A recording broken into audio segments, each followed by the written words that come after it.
Chapter 420. Little Match Who Sells His Daughter. The following is from Baidu.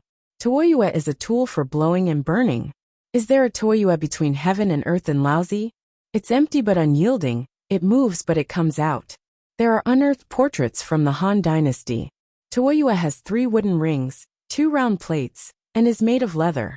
The principle is similar to the bellows, but it shouldn't be as good. Otherwise, the old man wouldn't have answered that way. Little Match Who Sells His Daughter. I'll check Baidu. Baidu said that the double-action piston bellows is the most important invention in Hua country. It's definitely more advanced than the Toyue. If Jiang Pingji was alone, she might have to spend a lot of time on this thing. But the viewers in the streaming room worked together, which greatly reduced the difficulty.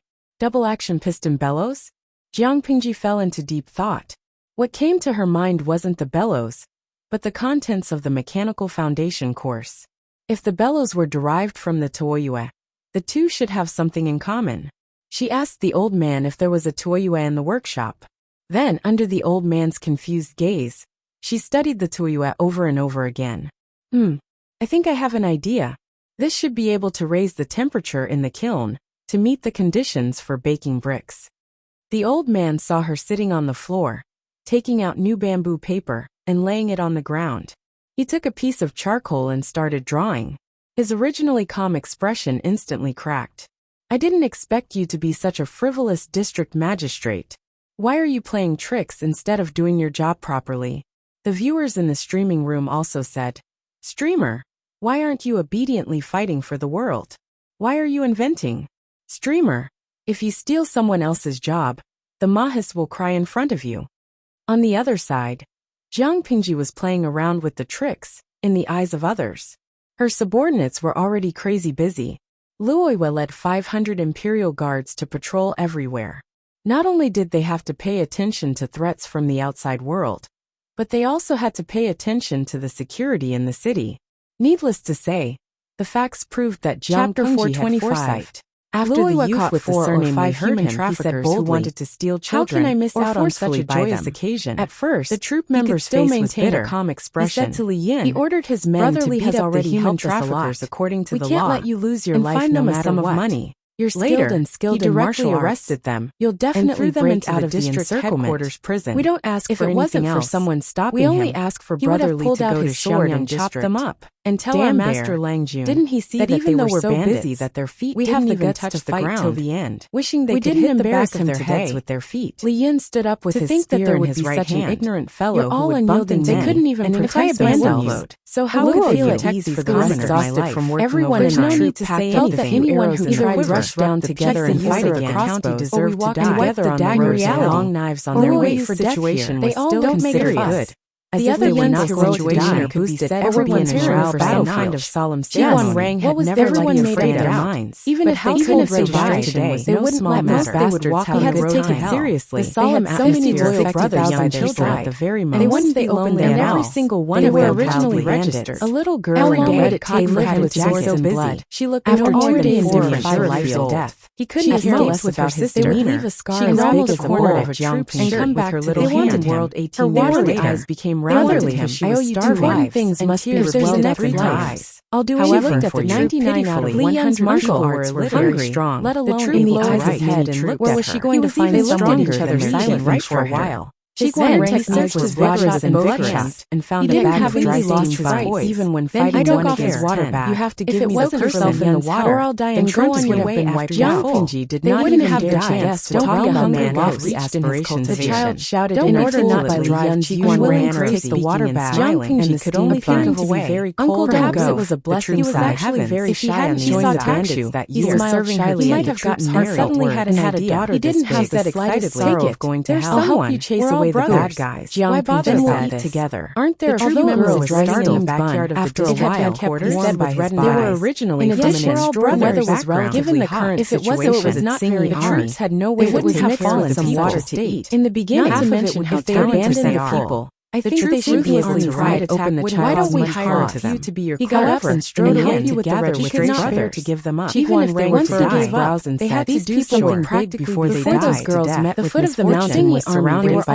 famous 4,000 members of the Singing army. But in reality, more than 100 they were just a poor race of children, reflecting their daughters into an orange color. All of them were literate scenes wherever they went. Not one problem. They even looked down on the households where people are really so strong-willed. Even when they were bandits, their opinions they were not as paramount when their fortunate army with smoke at the point they were already whoever comes out. So the atmosphere was not affected by the neighboring countries. I heard that human flesh was not a big deal for the girls to show their faces. Don't let it go to waste. Hearing this, many members looked at each other. Army looked terrified when they heard the 9 girls agreed from the burly man. The others either felt tired, fanatical, or felt that it was beneath their torches high and were about to fall. Jiguan Rang was too lazy to express his opinion. Shot out from the darkness someone to prepare men's clothing for the 9 girls. Many members of the Tsingy army them to make their faces coarser. The Tsingy army had fought with this troop several times before Jiang had suffered greatly from the crossbows. They had also learned their lesson. To the door. He did not say anything. After the first round of shooting ended, she felt a little guilty. Those who were not injured immediately used their comrades' corpses as shields. Feng Jin said with a pair of heavy bags. Was enraged. He had only slept for an hour for a few days in a row. As soon as he finished speaking, his eyes were a little dark. White ray of light. I haven't seen Changxing and Jingxian for 3 days. Face. I'm so busy that I don't even have time to see my sideways to avoid it. My lord, but the person standing with him was not so lucky. Jiang Pingji said innocently. He was skewered by a silver white spear. Li Yin used the troop as a cover and threatened to hang myself. To the bandit leader. My lord, I don't want to make things as ugly as one. It left behind indistinguishable shadows of the spear. The audience in the streaming room was that the naked eye could not follow it. They continuously lashed out at forced the bandit leader to retreat continuously. He even used the members of the streamer army beside him as a shield and became his scapegoat. A good son of an aristocratic family was forced to say that he turned cold. Through a tantrum, the momentum of the spear changed. The body of the spear made an arc and bypassed the shield like a snake. It stabbed straight at the man's face. If he was himself in front of you, it would at least pierce through the man's head. Aren't there more than 10 women in the backyard of the district was not as good as he expected. Ask them. He sighed in his heart. All of them are literate and can write. He withdrew his spear. Host, can you bear to watch them eat rice and do nothing? Those are all shining grains. Bloody wound they don't fall from the sky. They cost money. Brotherly, be careful. Can't bear it. A warning sounded. If you threaten and bribe them, was momentarily they must distracted. If they refused to work, enlarged the ones kneeling are your strategist. He dodged it by a hair's breadth. Feng Jin said faintly, but he was careless yesterday and was surrounded by the Tsingy army to deliver a letter. Several blades were about to slash at him. Her father. The Tsingy army was not very strong for a while, but it was difficult for 2 fists to fight against sending Feng Jin off. A few of them ganged up on one person to catch her breath. Li Yun's left arm was severely injured. He could not really have no one here with his right hand. If you don't believe me, go to the backyard and take a look. It was better to be seriously injured than to be chopped into mincemeat. What do you mean there's no one in the backyard? Other than the stab on his back, softly and said, the expected pain did not come. Meng Han then began to report the progress. The sound of arrows piercing through flesh was heard. Speaking of miserable, blood splattered on his face. Meng Han was also very busy these days. He slept less than 2 hours a day. Is that even his meals were eaten while he was on the road? Recognized the familiar buzzing sound immediately. He always realized that the direction of the arrows no matter how hard or tired before he could think. After reporting the progress, pierced through the air, he returned to his post accurately and continued to fight. Troops who were on the brink of death heaved a long sigh of relief. Are they reinforcements? She ate some dry steamed buns to fill her stomach. Joy. She asked if he could survive to get a basin of water for her to wash her feet. After thinking about it, she lowered her head to clean the blisters on her feet. To its threatening state. Wooden clogs broke easily. Instantly repelled straw sandals rubbed her feet. He shouted loudly. She had been climbing up and down for the past few days. And was very tired. Could it be that the brother who volunteered to look from outside saying that Suka had already completed his mission? Was speechless. A strong desire to live ignited in his heart. But the audience in the streaming room was also convulsing with laughter, and a strong resistance erupted that she was getting what she deserved. As if to confirm Li Yun's words, countless arrows Chapter 421, and the corpses of looking at the screen full of ridicule. After 2 waves of shooting, about to collapse, a group of men and horses rushed out from the darkness. I'm telling you seriously, wasn't the leader the people were very familiar with, Meng Han? I'm going to throw a tantrum and go on strike. In their murderous cries. This kind of threat was as if they wanted to take revenge. Instead, they laughed the blood harder of their brothers. The Tsingy army's torches did not set the forest on fire, you rebel, but they burned their own people. Call yourself emperor? The raging fire burned their bodies. Painful cries mixed with murderous cries. I feel that sooner or later the host will call herself emperor. People died every second. First, Jiang Pingji put down her crossbow